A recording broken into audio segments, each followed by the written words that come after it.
All right, mic check, good. So I'm Max Ceron, Max Ceron, CWB Association Welding Podcast. Today we have a really cool guest, Welding Podcast. The show is about to begin.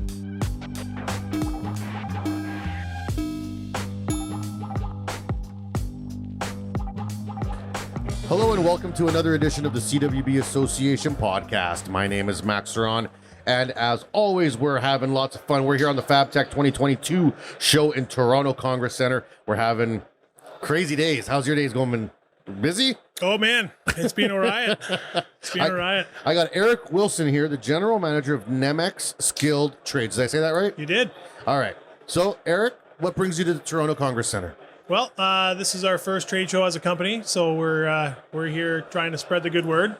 We've grown over the course of the last 7 years due to word of mouth, and we're going to give this marketing thing a shot. So we think we have a pretty awesome product, and we want to bring it to market. So what do you do? What's your company do? It sounds like it's some type of training facility of skilled trades. What do you guys encompass? Yeah, so we're not. Well, we do training, but we are a contracting company. Okay. We service industrial fields, commercial fields, agricultural, all the way to food and beverage type of industries. So lots of skilled trades. Lots of skilled trades, primarily millwrighting and fabrication. Okay. And then we do full scope from design, 3D design to installation, so design build. So who is NEMX? What does it mean? Like, what's the name mean? And then who's the inventor, leaders? Well, the leader's my wife. Okay, perfect. Yeah. We'll just be. She's over there. Yeah, all right. Yeah. If it wasn't for her, NEMX wouldn't exist. Okay. Right. So NEMX is an acronym. N is my wife Nina. E is Eric. M is my daughter Mita, and X is my son Xavier. Oh. Yeah. So it's a family affair. Family affair, brother. Yeah. You know, it's against the law to make kids work for you. Well, nobody has to know nothing, right? So how did this come up? You must have been doing something else before this idea popped in the heads of you guys. And, where did this concept for your company arise? Yeah, so NEMX came from an idea. Essentially, I was an industrial millwright, or I am an industrial millwright by trade. Ticketed welder it's been 20-something years now. And before NEMX started 7 years ago, I was doing contract work for another company. And we saw an opportunity in the market to do this for ourselves and for others. And we also saw an opportunity in the market to help train the next generation in the trades and millwrighting, welding, fabrication. It's a very big passion of my own and my wife's and the management team that we have here at the company now. So when you were in the trades, you were working as a tradesperson for another company, Yep. or was it your own other company before? No, it was a different company. Yeah, Okay, there was a so few other companies. Working private industry as you were coming up. Yeah. Did you get into millwrighting young, or did you come into it later? Youngish. I was 21. Went to Conestoga College. Plug that. Yeah. They're a good college. They did a pre-apprenticeship, and then I started my millwrighting career after that. Gave electrical a whirl. Prior to that, did 2 years of apprentice work there, but it wasn't for me. Yeah. And then what about the welding side of millwrighting? Did you enjoy that part? Oh man, I love burning rod. Yeah. I was a SMAW welder to heart, right? But I had all my tickets. Fall position for many years. Now I'm a weld supervisor, right? Okay. But anyhow, I love burning rod. It's tranquil, right? And how long did you say this company's been around? How long have you started? 7 years this past February 22nd. So 7 years. So 7 years ago, I guess 8 years ago, Yeah. you guys are sitting around the supper table, you're getting home from work, and you're like, I got this kind of idea. What do you think? How did that kind of evolve? What were like the first steps for you? First step was to feed my wife a few glasses of wine, and then say, "Hey, I see this opportunity in the market that I'm in. What do you think?" Right? And we had young babies at the time. My son, I think, was 2, and my daughter was 1, somewhere around 3 and 1. Sorry, somewhere around that time. And for some reason, she bought in, and that's basically how it went down. So what was your wife doing? What's her career? She started. She went to college for marketing, doing this type of thing. And then now she's worked through companies, a chemical company, doing administration, higher end administration, working for a wood company prior to that, then being like the can I swear, kick mom, Mm-hmm. for a few years, and then now she's runs the office in NEMX. So you guys kind of had the brain and the brawn, right? Like you had like the package when you're like looking at this as a family, being like, I want to run a business, and like I still have a business, and I know how stressful that can be on a family. Having the buy-in from both of you guys is key, but you also had the skill sets. You had someone to be like, okay, books and marketing and that stuff, and then you could figure out like the shop, right? Now, how involved is she in the shop, and how involved are you on the other side? She critiques the shop the way that it looks, type thing, and she's very excited about the growth, and she endorses pretty much everything we do. So she's our number one cheerleader out there. Which, Awesome. Yeah, man. Wouldn't be here without her, that's for sure. Yeah. And as far as the office stuff, as in invoicing, I try to stay away from that because I just get yelled at. Yeah, I get in trouble. It's accounts receivables and payables, not my bag, man. Yeah. No, it's a tough gig. I manage a lot of stuff, but I don't like that side either. I generally have someone do that for me because number one, I don't like it, so then I don't do a good job of it. Yeah. Because if you like something, you'd be like, I'm going to make this perfect. But when I'm doing like AR stuff, I'm like, good enough. Get it out there. Yeah. It's not the way it should be, right? So Yeah. I don't touch it. So what kind of work are you guys picking up? Like, what's the contracts? What's the typical contract look like for you? It varies, actually. It depends on what the client's requiring. Some in just industrial clients just want some supplementary manpower on the millwrighting and fabrication side for shutdowns and that type of deal, right? Others are looking for us to design, build platforms, equipment, conveyors, problem solve, provide solutions, that type of deal. So it varies very much, and that's what keeps me so engaged and so like entertained by the company. And I believe as well it keeps our partners in the business very Happy. tuned in, happy. Tuned in, Yeah, they want to see different things every day, right? Like it's a custom shop, so we like that. Yeah, we love it. How much staff do you have? We've got 20 guys in the shop, or 20 guys on the road, 6 guys in the shop doing fabrication. And 2 painters and 2 polyurethane applicators. Okay. So you guys got everything, right? That's start to finish there. Start to finish, yep. Yeah. And then like your 20 guys on the road, are they all on trucks? Like that's 20 trucks doing 20 rips or? Yeah, no, we have foremans, guys, licensed millwrights that are, all position ticketed welders that are running the jobs for us. Then we have our 4th year millwright apprentices, and goes from there, right? 4, 3, 2, and 1. Depending on the job, we associate the right manpower with the right skill levels, and we go from there. And so, like, do you do a lot of field service? Like, I worked for a custom shop for the beginning of my career. First 10 years, I worked for a custom shop. Same idea, lots of road guys, crews. I was a shop guy, but every now and then I'd get pulled out shop to go because I was like the stainless guy. So I did a lot of the stainless work in the shop, but sometimes it'd be like, you looking for work or what? Oh, I'm always looking for work, all man. Right, let's talk after this. Right? So like I would always get called out for like stainless gigs. Like, okay, we need stainless repair. Max, get in the truck. And I was always like, is it nice out? Like, because I'm kind of a baby about that. Sure. I did some field work when I was younger, and I realized like I love the work. I love the learning curve of field service, because it's like, fix this with what you have at hand. Best of luck, and you got to get real creative, and you got to be really, open to ideas and thinking on your feet, and you learn a lot about fabricating and fitting and making things work and lining up shafts and all these cool things, right? Yeah. But I don't like being cold. I don't like being wet. I don't mind working nights. Time, I don't care. But just being outside, it's like, if it's middle of summer, I'm in, man. I'm in. Middle of winter, I'm in Saskatchewan. I live in Regina, Saskatchewan. Oh, yeah. Middle of winter, dude, I don't want to be outside in minus 50. Not gonna lie to you, I don't think I would either, to be honest.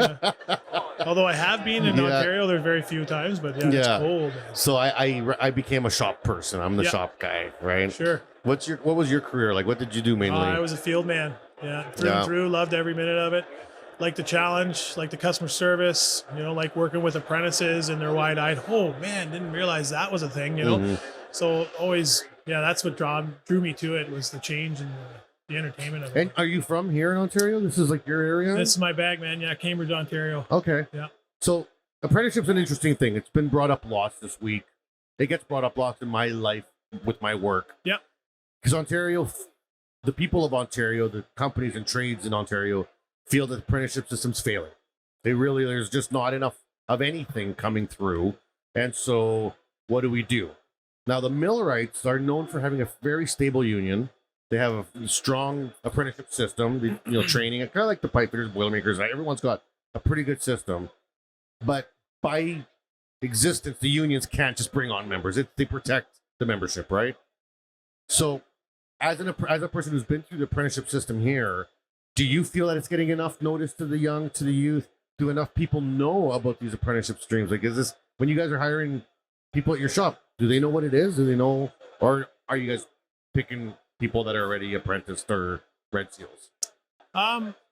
Good question, man. So there's two different avenues you can do this when you talk about unions and non-unions. So NEMX is non-union. We hire anybody and everybody that has the abilities that we're looking for and the attitude we're looking for, because that's key with any working in any company, in my opinion. And yeah, we hire guys that are fourth, third, second year guys that have had experience. For sure, we do. We look for licensed millwrights as well, and foremen's guys that can ride trucks and do the bidding of NEMX at whatever level we require them to. But we also start guys, greenhorns as we call them, guys that just looking to get into the trade. They've done let's say a program at Conestoga College or Humber or wherever, a pre-apprenticeship program. Thank you. So we hire those guys as well, but we got to be very selective on the ratios that we have for two reasons. The first one being safety, right? We want to make sure no one's getting hurt and doing something they shouldn't do or don't know about. The other is quality of work. We need to make sure that our clients are happy and getting the service that they're looking for. Yeah, it's tough to train in live practice scenarios. Yeah, right? it is, but you got to, though. Like we said this before, trial by fire. Here I am, and the guys got to do it. That's how I learned when I was. Yeah, and really, most of us learned that way, even if you went to school or not. The real world's different. Right? Oh yeah, totally. Yeah, you learn the skills. In school, you learn the skills on how to learn the skills. You know what I mean? Yeah. So that's the way I look at it. But as far as the next subject or the next kind of comment you made about the apprenticeship program failing and such, I believe we have, as a trades in general, regardless of union, regardless of field, field, regardless of all that jazz, there's this mentality out there that was put into my brain when I was in high school, and I think it's still out there, like from the guys I'm talking to, and I know CWB knows it well, that go to university, get a job, go to university, get a good job, right?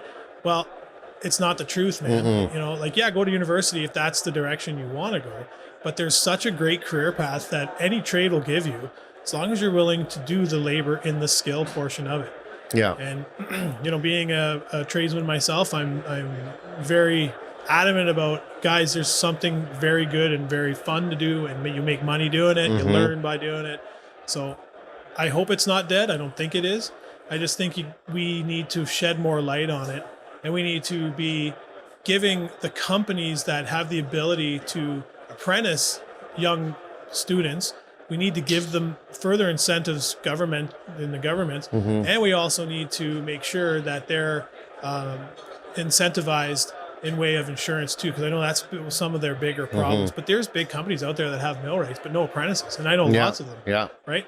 So that's a big problem with welders. And I just heard the example yesterday that a CWB employee went to this company because they were asking for welders, and they're like, "Well, we're not a job board, we don't give you welders." Yeah. But he wanted to come tour the facility and see what they had going on, and maybe we could spotlight their company and help them advertise, right? Sure, yeah. And so he went there and he's like, okay, they got like 30 some welders. Well, this is a decent sized shop, right? Yep.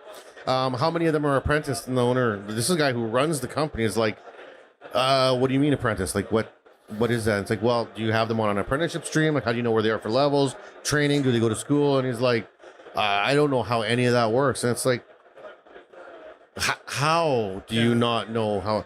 But he's a business guy. He's not a welder. He bought a welding company. I'm with you, yeah. Right? So he doesn't know the paths, and no one's there to guide these welders to the next level, to be like, hey, this is how you get better. And he wasn't even interested. He's like, they're good enough. I train them for what they need to do. We're done. It's like, yeah, but I bet they don't stick around, man.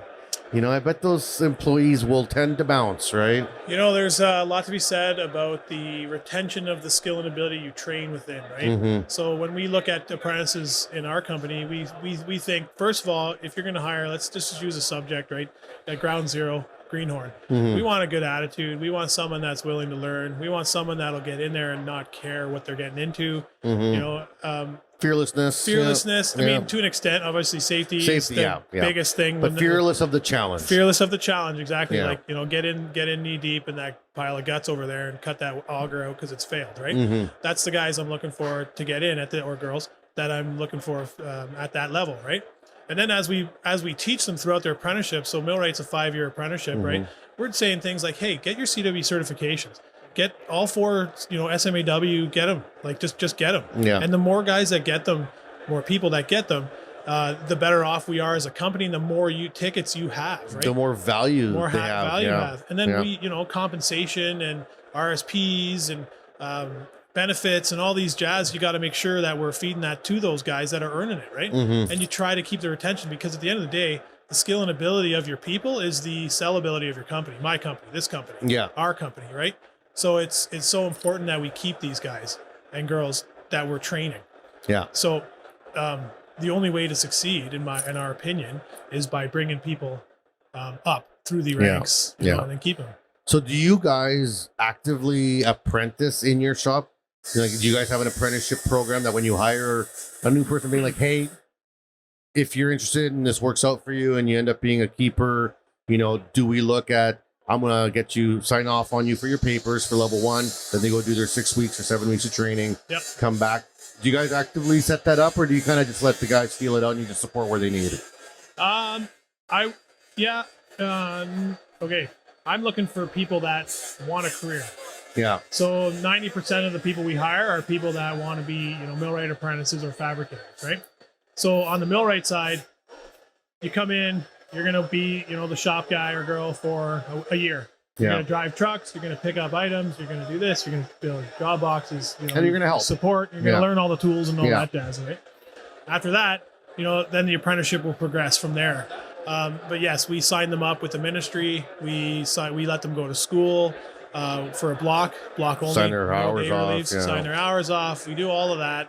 Like, absolutely. All they got to do is pick up the phone and say, hey, Eric, I need you to sign off. No problem. Like, so for the business owners that listen to this podcast, you know, in Canada, you know, as a business owner yourself who apprentices employees, is it hard? I hear like it's complicated. I don't have time. This is an extra burden on my company to do this, even if my employees would benefit. It's just too much, you know, paperwork, whatever. Is that true? Is it? Like, it's got to be some extra work, but is it burdensome? Not in the slightest way. No, it's about getting a contact with the apprenticeship bureau, which is pretty slick and pretty easy. There's ones in all major cities. Ours is Kitchener. Then it's having the apprentice do the work. Say, hey, go on to the website, which I'm not familiar with. I'm going to be. Go on to the website, do your business, and then I get an email. I then approve it. Then they send out a signature letter, which then I print, sign, and then have the apprentice sign, and then we fax it or scan it and then send it to the back to the apprentice board. So all of that takes me maybe 3 minutes. All right, so I don't want to hear an excuse from any more business owners out there. Yeah, man. We heard it right here, right? Apprentice. Yeah. Apprentice. And it's a huge thing because we hear all the time, like, we don't have enough skilled welders. We don't have enough skilled employees. We don't have enough skilled tradespeople. Everyone we get is no good and we have to fire them. It's like, have you thought about retaining them and training them? Have you thought about maybe making them better? You know, like, it's not like just buying a bag of oranges. You got one bad orange, you throw the whole bag out. Like, you know, you work with it. You see what you can do, you know? Yeah, man. You buy a robotic welder, the robotic welder will do exactly what you tell it to do. Yeah. But when it's time to upgrade that program, you never think twice about investing in that robotic program, do you? If it's the time to invest in an individual's welding practices and abilities, why are we not doing that? Why are you not doing that? Yeah, and I think it makes sense. I believe in the development of my staff. It's something that's helped me 100%. lots in my career. As I help my staff, they help me, and then they make me look like a winner. And really, it's 90% them. And there's buy-in. Yeah. Right now, all of a sudden, for us, like the NEMX flag is on their chest, and they're a part of it, and that's what I want. I want every person in this company to be a partner regardless if you're sweeping the floor, welding anything, rigging in the biggest pieces of equipment we're doing, running the business, you're a partner. And that's how you need to be treated. That's how we treat it. So now your company, you know, as it's your year 7, what is your next like couple immediate goals? Like, what are you looking at just over the horizon of what you guys are trying to do? So we're looking at a couple partnerships with some companies to become varying degrees. Like their main providers for stuff. Yeah, for stuff like that, right? Like we're looking for some stuff. We've got some new technologies in polyurethane for high wear applications, which we're excited to bring to market. You know, part of the reason why we're here, right? We're looking to expand geographically a little bit, right? Like looking to go a bit more south, a bit more north, that kind of stuff. Okay. Still Ontario though? Yeah, it's still Ontario. I mean, depends where the work is, right? If there's companies out there that like the technology and like our brand, then we're happy to move around. But we're going to stay in Canada for the time being. There's plenty of business in the backyard. You know what I mean? There's lots. Yeah. So we'll stay there. And then what about like the 20-year like? Ooh, question. What's the, you know, like if the dream state of where this So goes? that'll make me 60. Just because I'm sure I'm older than you, dude. So we're good. You know, just we all do that as business owners. Yeah, is like someday, you know, you got this empire built, and sure. What does that look like to you? It looks like I'm still a part of it. Yeah. You know, I still want still walking the floor, saying hi to the guys. Yeah, you absolutely. know. Talking it out. But you're wearing a suit now. No, probably not, man. I'll be wearing. You know what? In 20 years from now, maybe I'll hire someone to do my job, and I'm welding and fabricating and doing. Oh man, I do. That's what I dream about all the time. I mean, like, oh, maybe when I turn like 50, 55, I'll go back on the tools. And go work in one of those manufacturing. But then your body hurts like hell. Oh god. Like I don't know about you, man, but I'm fat and old, and like I feel like I'm 90 some days. Well, you're fat and old, but I'm old and fat, so like it's bad. Yeah, like no doubt. Yeah. So we're on the same plane here. Yeah. Once you get past a certain age, you flip it, and then you're done, right? Yeah. It's like the other side of a fried egg. Doesn't look any better, right? That's right. Yeah. So now, you know, let's go back in time. Let's go back in time to your journey. Yeah. Going into apprenticeship. You know, you said you went to Conestoga. I believe they have a pre-employment program. I think it's 1 year. Yeah, it was a full 12 months program. Yep. Yeah. And then what did you do immediately coming out of college with that? You know, were you like right into a union to do your thing, or have you always been private industry? Always private industry. Yeah. I begged, borrowed, and stealed, man. Like I worked at my business partner's company, the battery shop, for a good part of 2 years, looking for an apprenticeship, and still applying myself and 250 resumes or 250 interviews, nothing, I'm the guy that was bright eyed. I'm like, yeah, I'll do whatever you want me to do, man. Like, I want a shot at this. Right. But it was very difficult. And then I was graced by a millwright. His name's Terry Power, one of the nicest men I've ever met. He was able to bring me on in a kind of in a deal between the two companies. And I got my start that way. And then it just kind of progressed. Just went from there.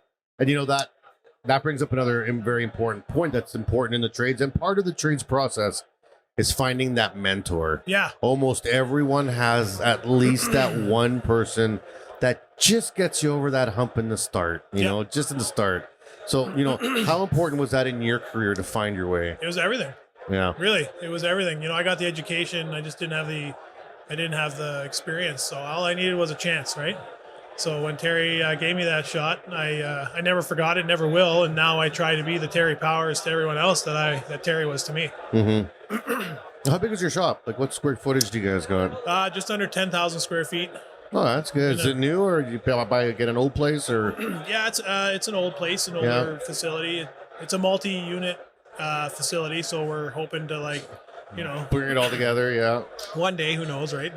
But there's a bunch of different units in there, so maybe we expand into them. But all right. Yeah. So now let's talk about your role here in the show. We're at Fabtech right here in Toronto. Yep. You said this is your first trade show. Yeah. Right. Yeah. How's that experience so far? It's been crazy, man. Like, what a ride. What a ride. It's really cool to meet all kinds of interesting, people that are looking for different technologies. Of course, seeing the different technologies and the different booths, and talking to some familiar faces. Like, saw Matt down the road there, man in your booth, good old boy. And anyhow, it's been really cool. It's been really cool. And then what was your expectation coming here? You know, like if you had like, we got to do this, this, and this, you know? Expectations, survival, I guess. It was, I don't know. I wanted to get the booth that we made up and running. You know, we built a little platform, a little golf ball conveyor, that Plinko machine, just to catch attention. Nina's idea, I think. And marketing superstar. Right? Well, and it dates us saying Plinko, because I don't know if anyone will know what Plinko is. So. Oh, right. Yeah. Ball comes down, goes do, whatever hole it lands in, you win something, you know. But I don't know. I didn't have really any expectations. I was just coming in wide-eyed and wanted to experience the whole thing. Participate, yeah. Have you been able to do any of the sessions, or have you been able to participate in any of like the other side of the conferences other than the show floor? No, I haven't. I think that'll be next time. I think getting comfortable on the show floor is step one for me. Yeah. And for us as a company.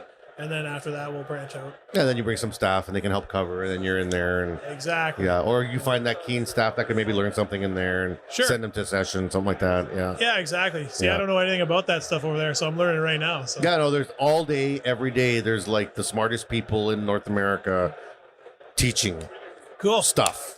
There's all different types of sessions going on all day, every day. So it's fun, because one of my jobs is making sure that I get enough different angles of industry so that every company here can find the one thing that might help their company better, and they can send some staff, get some training while they're here, right? That's cool. Yeah. Yeah, that's cool. So next time. Yeah, I will, yeah. Ponder about. I saw Doug Gilmore, I guess, was here too. Yeah, he's just over there. That was pretty cool. We were supposed to set up like a supper hangout with Doug Gilmore. I was going to fanboy about it, but now a whole bunch of stuff came up, and I don't know if I can. Yeah, so. Nina was asking me, do you want to go see him? I was like, no, because I think my knees will go weak, and I'll be like, oh, Dougie, right? Grew up watching that, man. Kick it, so. And you already said you don't like being embarrassed, so. Well, I don't care about being embarrassed, to be all fair. Awesome. She doesn't see it very often, that's it. Yeah. So that, you said you just wanted to come here and figure out the show floor. Your style of company doesn't come to this type of conference to make sales. Yeah. It's not really like your shtick. You don't got a product on the table that you can say, here, walk out with this widget, right? Yeah. So for you guys, it's just like, what do you offer? How can you be, an option for the people that are in the industry for your services, right? Yeah. So what's one of the services that you guys offer that's unique? I can find millwrights, I can find structural welders. I'm a metal fabricator, red seal metal fab. Like, I love fabrication. There's not a lot of us out there, but we're out there. So what is it you guys do that people be like, that's something that NEMX is going to do for me? Yeah. So let's talk high wear and wear applications. Okay. So NEMX and our partner has developed a polyurethane high wear liner that's being exclusively tested, I want to say, in the aggregate industry or agricultural industry. Mm-hmm. That bonds directly to substrate. So it's a polyurethane. I don't know if you're familiar with bolt-in liners. You bolt in these liners, and then they last. I used to build race cars and use polyurethane bushing, pressing components, stuff like that all the time. Yeah. So what we're talking about is sandblasting the substrate. Okay. And then our polyurethane chemically bonds directly to the substrate. So it takes 150 pounds per square inch to pull that off. So there's no Do you need heat, or is it just chemical? No heat, just chemical. And do you have to do a post-chemical treatment, or nothing? In and out. It Evaporates. So some type of acetone or something to melt the outside edge or something. No, none of that. It's just it's very less. It's very or is this industry secret? Yeah. I don't want to get too much. Yeah, it's a little bit of vinegar and baking soda. Well, maybe. Yeah. Vinegar cleans all. Yeah. No, it's just a chemical primer, and then it's the polyurethane application onto it. There's a picture of it right here. So he's putting on the polyurethane onto our primed unit. So then this is the liner itself. The beauty of it is we can preventative maintenance it, so we can do ultrasonic tests on it as the life goes on, and then track the wear. See where it's thinning out, through the life of it. So we're seeing, for example, we have one case study that is seeing 4th hour wear every year, and 2 million metric tons of beans have passed through it. So it's pretty wild stuff. So what about steel on urethane wear? How does it relate towards with other steels? What do you mean Like, steel on? so if I'm looking at steel and steel plate wear, like, say on a conveyor system, if I was to put a urethane coating and then have steel run on that, would that extend the life, or would it get chewed up like quicker than the steel? No, it would. So the wearable component in that application would be the polyurethane. Absolutely. Yeah. Much similar to a UHMW application. So what you just described reminds me of UHMW. Yeah. So we would use a 95 durometer polyurethane, spray that or cast that onto whatever that would be. Then you would put your steel and steel together, and then that would wear over time. But instead of machining anything, you're just spraying or casting this thing on. So you're actually removing a process. Okay, and then what about its rigidity? Is it fairly flexible, or does it pop off if it moves too much? Like, what's the flexibility of the material? Yeah, we can bend it at 90 degrees, and it stays right onto that. Really? Oh yeah, she's good stuff, man. Yeah, because I know like some of the vehicle urethane components I've worked with, they got like almost that slick feeling. Like they're kind of always wet. It's kind of a neat feeling. You compress them in, they work great. But if you screw up the bushing process and it's a little bit crooked, they like explode. Yeah, it's injected or it's impregnated with oil, though. That one I think you're describing. Yeah. We impregnate ours with an anti-static. Because of the amount of small stuff going over crossing static electricity. So if you can imagine like a bean chute, for example, it creates a lot of dust, and then there's been explosions in industry, and we don't want that ever. So our polyurethanes acts as an insulator naturally. So we inject it with an anti-static. Thank you. Anti-static portion of it, and then it goes right back to substrate, and then there's no electric buildup. Okay, and is that becoming one of your niche industry offerings? Yes, 100%. It's becoming a niche offering. So what that does for us is we get in the door, if you like, with the polyurethane. Say, hey, let's try this out in your industry and see if you like it. And then they say, then there's, brings in the other stuff. Yeah, we're millwrights. Yeah, we're fabricators. Yeah, we're design build.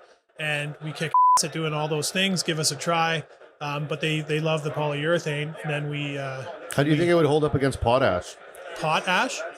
I'm not sure what potash is. Potash? It's... Are we talking something you put in a... It's a mining. No, it's mining. It's what we make fertilizer out of. Yep. Potash comes out of the ground. It's one of the largest things that we mine in Saskatchewan. Okay. Potash is extremely corrosive to all metals. All metals. Yep. So I would love the opportunity to... And how much new conveyors, chutes, moving systems for that aggregate of the potash and uranium in Saskatchewan. Yep. It's been an issue for freaking 100 years. So nothing lasts. I'm going to tell you a little secret. This is where this technology comes from, is mining.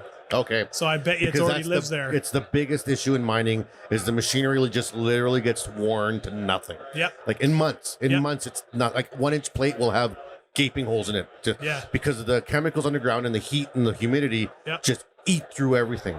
And in the 90s, early 2000s, they started making everything out of stainless, thinking that could help. But it eats through the stainless just as fast, and stainless costs 3 times as much. So they might as well just go back to steel and just replace it, right? And so I looking at this, and it's like, man, I've replaced a lot of chutes with holes in it just from potash rolling over it. Yeah. I wonder how that would do. So you guys might want to do a little bit of research for out west. Well, that's the plan, right? We want to, like I said, we want to bring it here. We want to talk about it, and we want to kind of gauge the audience and the attraction to it, and we want to develop our marketing plan and start moving on it. And how big can you offer this? Like, I'm just looking at the picture, trying to figure out the process. Yeah. Looks like it's probably heated, liquid injected, cools, it's just the liquid and it just dries on its own. Yeah. So this particular application is a casting application. That's happening. There's also a sprayable application. Okay. It can be diluted down. Yeah, it's like spray paint. You know what I mean? It's just applied that way. And is there like a warranty? Like, is that a thing? Well, I mean, application warranty. 10 years, it'll be good. No, I mean, it all depends. Once where it's going. Yeah, it depends on the person that's handling it, right? Like, once it gets into your plan, it's not my property anymore, and I'm not taking care of it. If I get the opportunity to take care of it, then I can help you a little bit on that. But if who knows? In 2, 3, 4 years, you could be abusing the shit out of it and then expecting me to help you there. Well, I'm helping or welding you, no on top of it or something. Right? Yeah. If you weld on the back end, you might dislodge it, right? Yeah. There are limitations to everything in life, right? Yeah. But anyhow, it's no. I'll always work with a company. Should our mobilization ever be an issue? Well, I will definitely stand behind my products, no problem, and manpower. And then what are the main industries you're serving right now with that product? So agricultural and industrial is typical. So we have it in seed or beans. Yeah, beans in a seed plant. So soya seeds, canola excuse me, I got it all backwards. Canola seeds, soya beans. Okay. Yeah, I'll get it, I swear. Yeah. Glass dust and insulation. Like asbestos or fiberglass? It's rock based. Okay, right. Yeah. So like that white crumbly stuff. It's green. Okay. Oh, cool. Yeah. I'm sure that's their company thing. Yeah, it is their company thing. Yeah. I don't know what I'm supposed to say or not on that end, but I'm not gonna, right? But yeah, I'll leave it with you. We can beep it out if you could change your mind. So Yeah, fair enough. And then like when you're here, you probably got your staff being like, hey, this is the thing we want to marker on, or are you just like, hey, just talk about the company, whatever? Yeah, right now, like I said, it's just figuring stuff out, right? Yeah, So yeah. hey, let's just talk about the company and see where the attention lies. And I'm finding that a lot of the attention is kind of going to the 3D design that we offer, and then the That's interesting because a lot of people can do 3D design. Yeah. Like, it's not uncommon now, right? No, but the 3D design, a lot of companies will just do the 3D and then hand you point cloud data. We do 3D design, point cloud data, then we bring it into our design shop, and then we will provide you with the design overlay And the model and of everything. the model and Yeah. all that jazz. So you'll see your new platform in the model, or you'll see your new conveyor in the model. You know what I mean? We're not just giving you the point cloud data. Yeah. I even do that we do with the my little full company. process. I just like run stuff out of my shop now, but I'll take small jobs and I do custom brackets for like industrial uses. So some weird shaped bracket to put X to B to Y, right? So I'll design it up and I always just make a quick 3D model out of it that's fully, movable, zoomable, splittable. And I send it. It doesn't take long to do that once you get to that point on the software, to those extra steps, right? And companies are always like, wow, that's a really nice touch. It's like, isn't everyone doing that now? Isn't that just like a thing? Like, it's just a computer clicks. It's not like you're like, whoo, stayed up all night building that model. Like, it's just like letting the computer do its thing, right? Like, it's newer in the industry too, right? The 3D modeling. It's only been around, I don't know, 10 years or something like that, right? So when I started for sure. When you started, they were still doing a paper and pen. Oh, yeah, and it was eraser, chisels, right? man. Yeah, it was chisels, exactly. Yeah, I seen rocks with your name on it, actually. It was kind of cool. But anyway, it's a whole lot different than what it was. And the technology's moving so much further. Matt was telling me about 3D, what is that? You put the glasses the on. HoloLens, yeah. HoloLens with welding, weld training. Yeah. My God, man, where are we? Yeah. You know what I mean? I'm trying to get a deal going with a company out of Halifax that they do augmented reality over HoloLens. Yeah. And I shouldn't say this is one of my ideas I want to work on, but imagine going to work and you got parts in front of you and you just look at your workpiece and the part numbers and dimensions just popped up on your thing for like quality control. Just like, oh, this part's supposed to be 6x10. You can check it. Beep, beep. Not. Part's wrong. Just So good, all just right? built in, right? Yeah, it's so good. Could you imagine, like, as a fabricator for so many years and some jobs you work on are hundreds and hundreds of parts. Yeah. To be able just like to look over it, and while you're looking, it's actually collecting data. Yeah. Yeah, that's cool. That man. would have been so helpful. Like, for real. Would have saved me. Like, I made a boo-boo once. It was like a $3 million boo-boo. Yep. I would not have made that $3 million boo-boo. We all make them, but not that expensive. No, that was a big one. That was a big one. And it was actually a common one. I love the story because we ordered, we were building these arms for lumber, like those, those 4-finger articulating lumber grabbers. Yeah, those things are crazy. They're called grapples, logging grapples. So we were building these logging grapples, and they have these main 6-inch diameter pipes that run through like the main structures, right? Yeah. So it's SCED 80 6-inch, which is a very standard pipe, but it was all designed and engineered around SCED 80. We ordered all the pipe. It all came in. It was like we had to do like 10 of them. So this is like a $3 million job.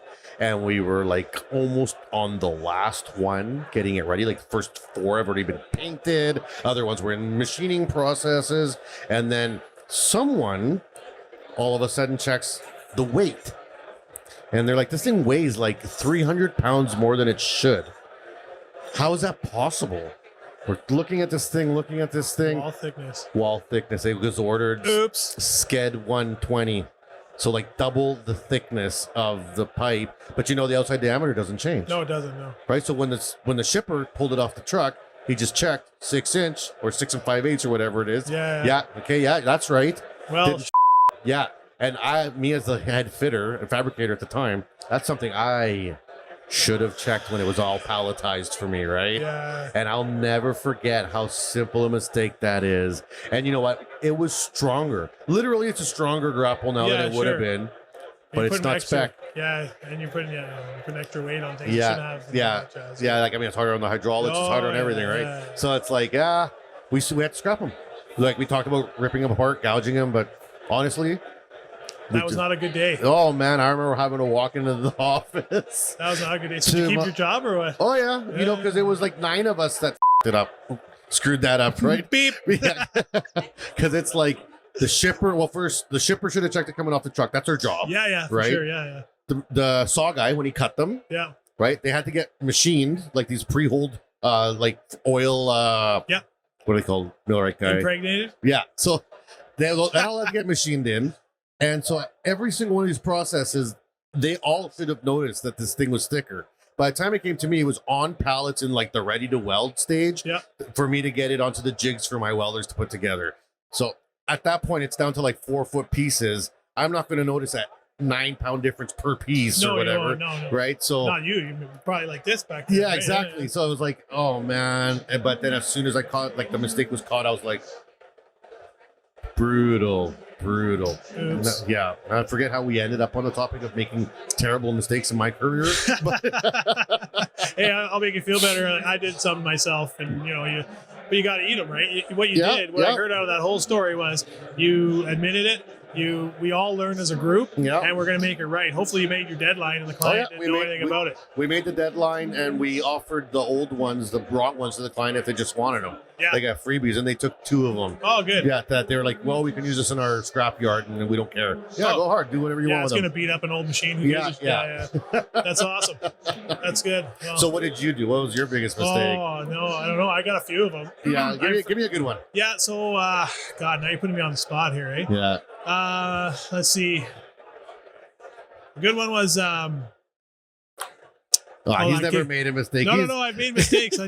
I can't remember all of them now. You got me all sweating here. So there was a snap ring incident one time on a horizontal injection molding machine.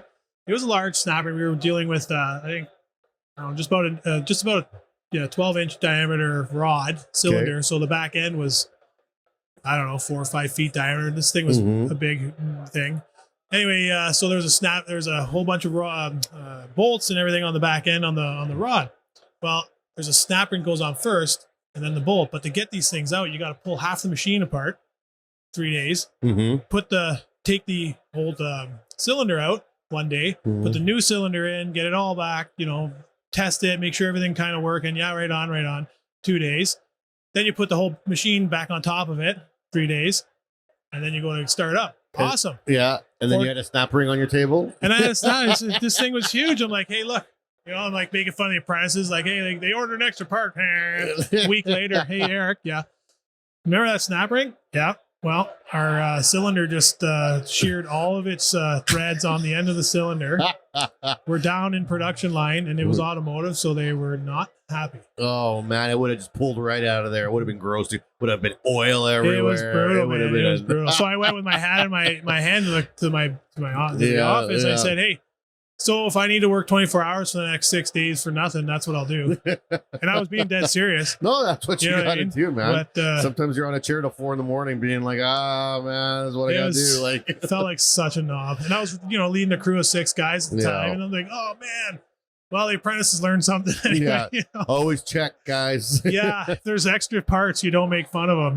You go and double check them. Like, especially if you're the one taking it apart. Yeah, because I should have known better. And I don't do I've got this photographic memory. Like I can still remember how to put together my dad's VCR when I took it apart years ago. Right.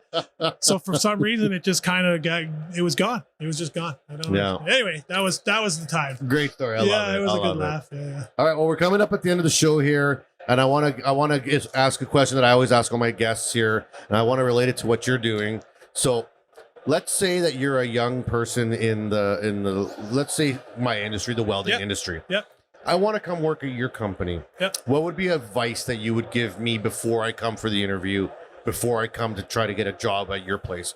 What's a piece of advice you could give me as a person trying to find a job with you? First piece of advice is have a good attitude. Don't come in thinking that anybody owes you anything. Number 1. Number 2, be willing to learn, be willing to work hard, be willing to sweat and get dirty. Number 3, any kind of education, pre-education you can get, all the better. And number 4, any kind of safety certifications, forklift and skyjack and working at heights. These are things you can go buy. You can just register yourselves or one-day courses that cost $150. Boom. you become more sellable to the company. So those are the 4 points that I would definitely focus on. That's awesome. And those are the things that I think people don't sometimes appreciate, especially the short little courses. Yeah, man. There's a couple learning lessons I've gotten. Like, first of all, I worked for a company that would always offer like blah blah blah courses, and I was always like, sure, kind of like I just want a half day off to go take a course, right? But I ended up getting like pretty stacked in like skid steer, forklift, level 2 JLG, blah blah blah. You start picking up all these little tickets and certs and blah blah, and then boom, I got laid off. Yep.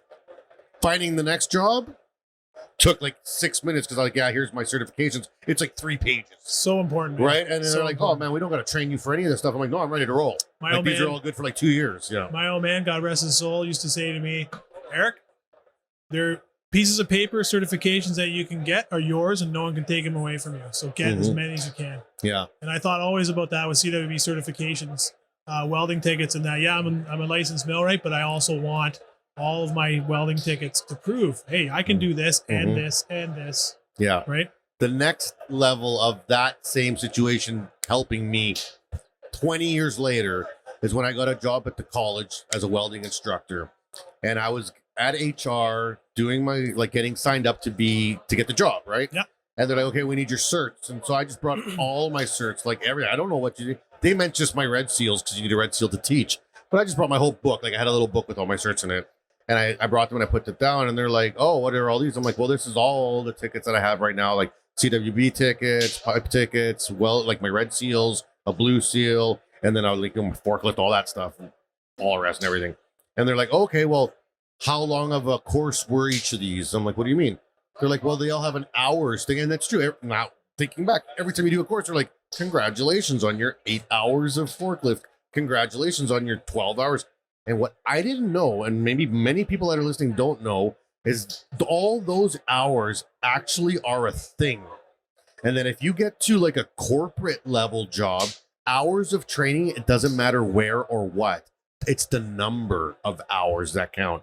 So I stacked them all together, and it was worth 500 hours of post-career training, which actually got me the bump up on the scale. And I was making like 15 grand more than I would have if I wouldn't have had all those little stupid certs that I never thought about. They all added up in my career to be over 500 hours of training, which is in the corporate world. It's based on masters or 500 hours. Yeah. And it was like, oh man, if I would have known that, I would have done twice as many. Yeah. Like, no, super important. Yeah, it is super important. Well, I really appreciate you taking the time to be here with me, man. Thank you very much. Eric, it was a great time having you here. And is there any shout outs or anything you want to say to anybody? No, just want to say hi to all the boys and girls at NEMX Skilled Trade, and thanks for all your hard work, guys. And we wouldn't be here without you guys, and I couldn't be more thankful for them. So awesome. That's very humble of you. And of course, my wife Nina, who I wouldn't be here without her. Yeah. So anyway, that was a smart play there. Yeah, you like that? Yeah, that was good. I'm welcome in the hotel room tonight. All right, good. Don't have to sleep in the bar again. All right, well, thanks to all the listeners of the podcast. You guys keep downloading it, keep sharing it. Keep us strong. We're out here hustling, trying to get all the best speakers in the world for you and get great interviews like this with Eric today. So thanks, you guys, and stay tuned for the next show. Thanks, Max. The CWB Association would love to thank all the sponsors that helped make CanWeld 2022 a great success. We'd like to specially thank Ergo Meg for being one of our main sponsors and participating with us at this year's conference in Toronto. We hope you enjoyed the show.